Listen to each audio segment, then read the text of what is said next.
সাল 2150 ভবিষ্যতের পৃথিবীতে, যেখানে আকাশে উড়ছিল গাড়ি আর শহরগুলো আলোয় ঝলমল করছিল, সেখানে বাস করত এক সাহসী মুসলিম ছেলে, আয়ান।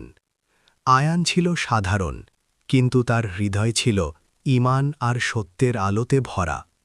সে প্রতিদিন নামাজ পড়ত, মানুষকে সাহায্য করত আর শিশুদের ভালো কাজ শেখাত। কিন্তু একদিন হঠাৎ আকাশ কালো হয়ে গেল। এক ভয়ঙ্কর ভিলেন পৃথিবী দখল করার জন্য আক্রমণ করল। শহর জ্বলতে লাগল, মানুষ আতঙ্কে ছুটতে শুরু করল। আয়ান তখন বলল, অন্যায় দেখেও চুপ থাকা কাপুরুষতা। ঠিক তখনই আল্লাহর রহমতে তার ভেতরের শক্তি জেগে উঠল। তার শরীর আলোয় ভরে গেল, ডানা বের হল। সে হয়ে উঠল ভবিষ্যৎ পৃথিবীর রক্ষক। আয়ান আকাশে উড়ে গেল। ভিলেনের সাথে শুরু হল ভয়ঙ্কর যুদ্ধ, আলো আর অন্ধকারের লড়াই। শেষ পর্যন্ত সত্য জয়ী হল, ভিলেন পরাজিত হল। শহরে ফিরে এলো শান্তি, মানুষ হাসল, শিশুরা আনন্দে চিৎকার করল।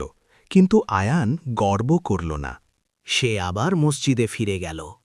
নামাজে দাঁড়িয়ে বলল, হে আল্লাহ, আমাকে অহংকার থেকে বাঁচাও।